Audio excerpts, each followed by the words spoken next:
Chapter 1 introduces Aretha Franklin's early life, which began in Memphis, Tennessee on March 25th, 1942. She was born into a family deeply rooted in both music and civil rights. Her father, C. Franklin, was a renowned Baptist minister and a prominent civil rights activist, while her mother, Barbara Siggers Franklin, was an accomplished pianist and vocalist. Aretha's upbringing in Detroit, where her father moved the family, exposed her to the thriving gospel music scene, setting the foundation for her future as a music icon. Chapter 2 describes Aretha's introduction to performing through gospel music. So, she started singing at her father's church, New Bethel Baptist, where she honed her powerful voice and exceptional musical skills. By the time she was 12, she was already a recognized talent, joining her father's gospel caravan tours, which served as an early platform for her burgeoning career. These early performances were steeped in the rich gospel tradition, which would deeply influence her later music. Chapter 3 marks Aretha's transition to a professional music career. At the age of 18, with her father's blessing, she decided to pursue secular music, moving to New York City in 1960.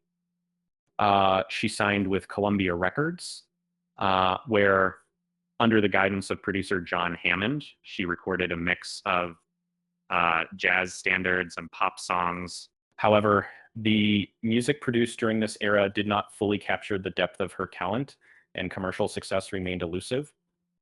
Chapter 4 highlights a pivotal turning point in Aretha's career when she signed with Atlantic Records in 1966. With producer Jerry Wexler's support, Aretha embraced her gospel roots and channeled them into soul music. Her first hit with Atlantic, I Never Loved a Man the Way I Love You, released in 1967, was a critical and commercial success. It marked the beginning of a string of iconic releases, such as Respect, Chain of Fools, and You Make Me Feel Like a Natural Woman, solidifying her status as the Queen of Soul. Chapter 5 delves into Aretha's rise to stardom in the late 1960s and early 1970s. This period was her most prolific and successful, with numerous hit singles and albums that showcased her remarkable vocal abilities and emotional depth. Aretha became a cultural icon, not only for her music, but also as a symbol of the civil rights and feminist movements. She used her fame to advocate for equality and justice, performing at important events like Martin Luther King Jr. His funeral in 1968, Chapter 6 details the struggle and resilience of Aretha during the late 1970s as her career faced challenges.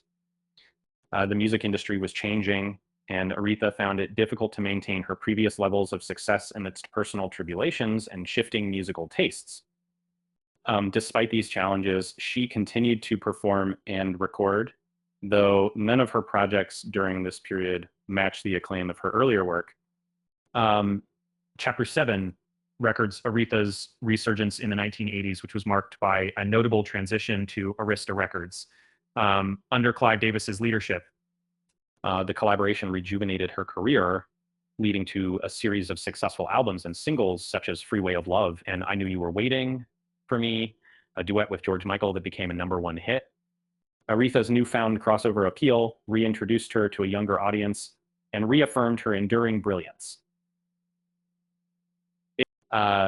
Chapter 8 explores Aretha's philanthropic efforts and involvement in social causes.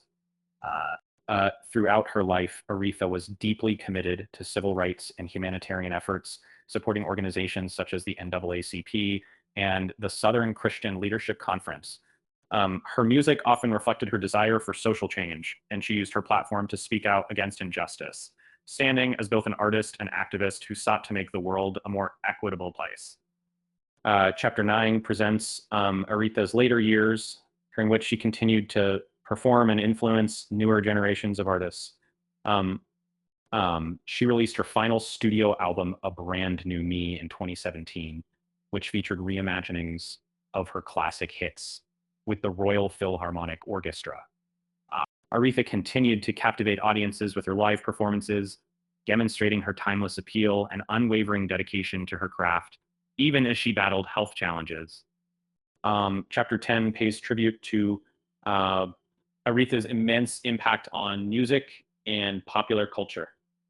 Over her 6-decade career, she won 18 Grammy Awards and became the first woman inducted into the Rock and Roll Hall of Fame in 1987.